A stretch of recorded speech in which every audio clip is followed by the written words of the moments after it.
আজকে বিএনপির সমাবেশে কানেক্টেড হয়ে জনাব তারেক রহমান নতুন যে ঘোষণা দিয়েছেন, দেশবাসীর উদ্দেশ্যে যে বার্তা দিয়েছেন, তার তাৎপর্য কি?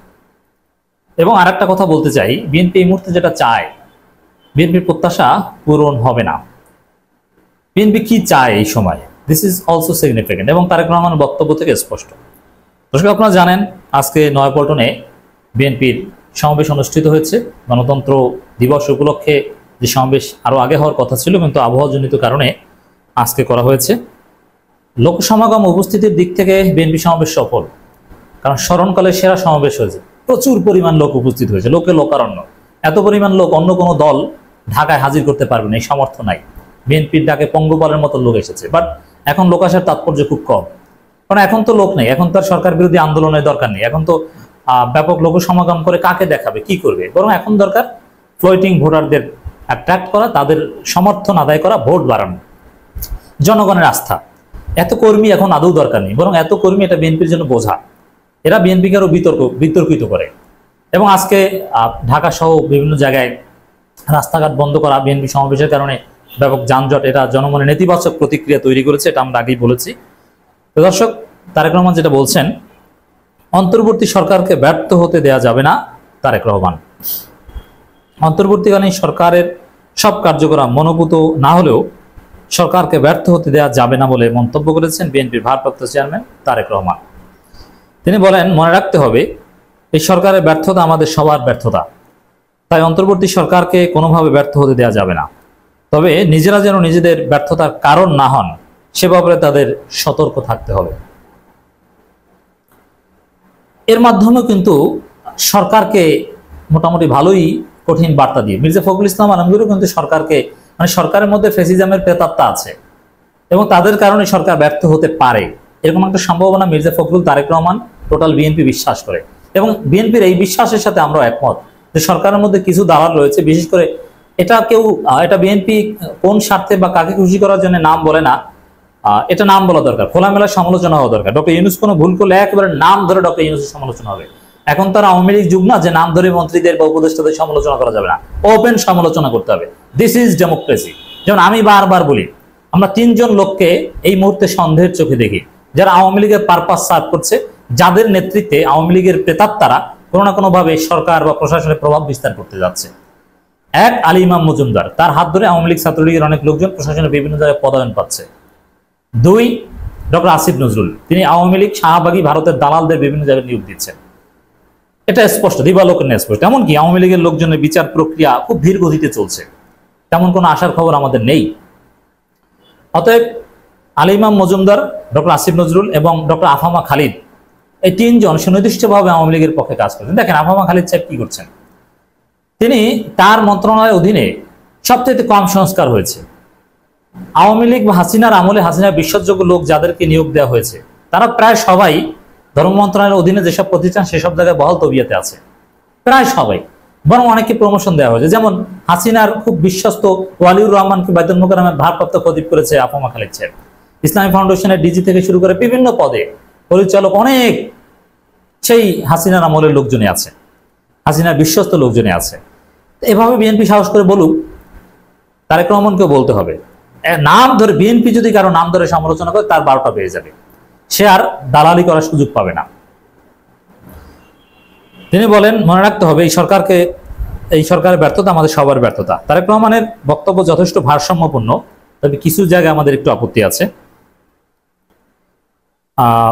তারেক রহমান বলেন, ছাত্র জনতার গণঅভ্যুত্থানে পালিয়ে যাওয়া মাফিয়া সরকার দেশের অর্থনীতিকে শুধু ধ্বংস করেনি, একটি সাংবিধানিক প্রতিষ্ঠানকে ধ্বংস করে দিয়েছে। প্রতিটি সাংবিধানিক প্রতিষ্ঠানকে ধ্বংস করে দিয়েছে। তিনি বলেন, বর্তমান অন্তর্বর্তী সরকার হাজারো শহীদদের রক্তের বিনিময়ে লাখো কোটি জনতার গণঅভ্যুত্থানের ফসল। এই সরকারের কোনো কোনো কার্যক্রম সবার কাছে হয়তো সাফল্য হিসেবে বিবেচিত নাও হতে পারে, কিন্তু এই সরকারের ব্যর্থতা হবে আমাদের সবার ব্যর্থতা, বাংলাদেশের পক্ষের গণতন্ত্রকামী জনগণের ব্যর্থতা। এটি আমাদের প্রত্যেকে মনে রাখতে হবে। এই অংশ পর্যন্ত আমরা তারেক রহমানের সাথে শতভাগ একমত। দেশে বিদেশে থেকে নানান রকমের উস্কানিত জনগণ অন্তর্বর্তী সরকারকে ব্যর্থ হতে দেবে না। তবে অন্তর্বর্তী সরকার যেন নিজেরাই নিজেদের ব্যর্থতার কারণ না হয়ে দাঁড়ায়, সে ব্যাপারেও তাদের সতর্ক থাকতে হবে। এই নসিহতকেও আমরা সমর্থন করছি।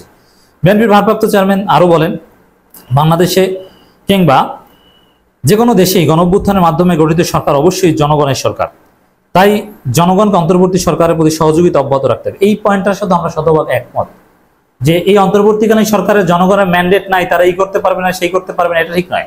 গণঅভ্যুত্থানের পর যে সরকার গঠিত হয় এর চাইতে ম্যান্ডেট প্রাপ্ত সরকার আর হতে পারে না। মির্জা ফখরুলের কথায় যতটুকু বিচ্যুতি আছে, তারেক রহমানের কথায় তার চেয়ে বেশি ভারসাম্য আছে। তারেক রহমান আসলে একেবারে পিওর, ম্যাচিউর, স্মার্ট, যোগ্য। এই মুহূর্তে তারেক রহমানের চাইতে জনপ্রিয় কোনো নেতা বাংলাদেশে নাই। তারেক রহমান এই মুহূর্তে জাতির রাহবার হিসেবে ভূমিকা পালন করছেন, তারপরেও আমাদের সমালোচনার ঊর্ধ্বে কিন্তু তিনি নন, এবং তার ব্যর্থতাও আছে। তিনি এত বড় ক্যারিসমেটিক লিডার, এত হেভিওয়েট পার্সোনালিটি, তার ধারে কাছেও ওয়েটের দিক থেকে কেউ নেই। সে তারেক রহমান তার দলের চাঁদাবাজ, বাটপার, লুটেরা, অন্তর্কন্দলকারী তাদেরকে থামাতে পারছে না। এটা তারেক রহমানের শান মানের সাথে যায় না। অতএব তারেক রহমানের ব্যক্তিত্ব ধরে রাখার জন্য হলো এই চাঁদাবাজদের বিরুদ্ধে আরো কঠিন ব্যবস্থা নিয়ে বিএনপিকে সংস্কার করতে হবে ব্যাপকভাবে। বিএনপির অনেকেও এখনো হা করে আছে যে আগের মতো মনে হয় টাকা পয়সা দিয়ে নমিনেশন পাবে, আগের মতো মনে হয় 15 বছর খবর নাই, টাকা পয়সা আছে, সে মনে হয় নমিনেশন পাবে।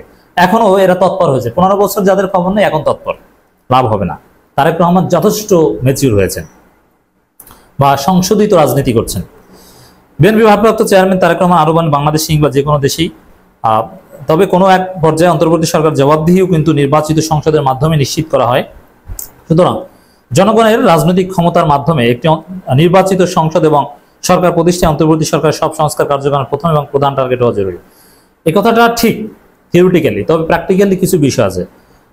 তাদের প্রথম এবং প্রধান টার্গেট নির্বাচন দেয়া, জনগণ কিন্তু এখন এটা মনে করে না, বরং জনগণ নির্বাচনের চাইতে আরো অনেক সংস্কার এই অন্তর্বর্তী সরকারের মাধ্যমে চায়।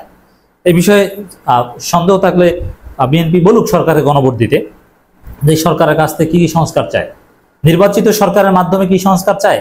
নির্বাচনের চাইতে আরো অনেক বড় বড় সংস্কার জনগণ চায় সরকারের কাছ থেকে।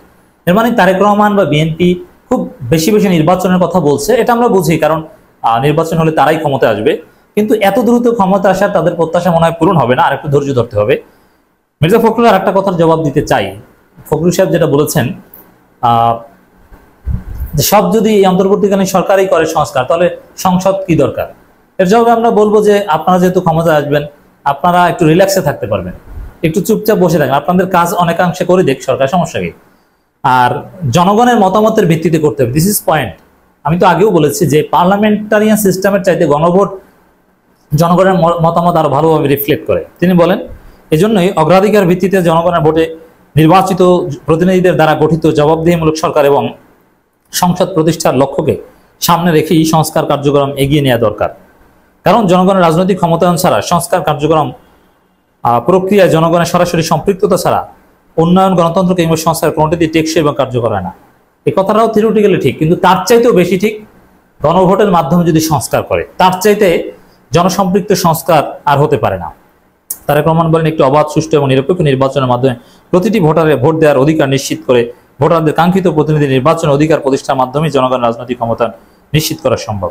এর বাইরেও এই যে বললাম গণভোটের মাধ্যমে সম্ভব। যাই হোক, তারেক রহমান যথেষ্ট ভারসাম্যপূর্ণ কথা বলেছেন, কিন্তু খুব দ্রুত নির্বাচিত হয়ে ক্ষমতা আসার যে প্রত্যাশা, এটা আমার মনে হয় না যে এত তাড়াতাড়ি পূরণ হবে। অনেক হিসাব নিকাশ বাকি আছে।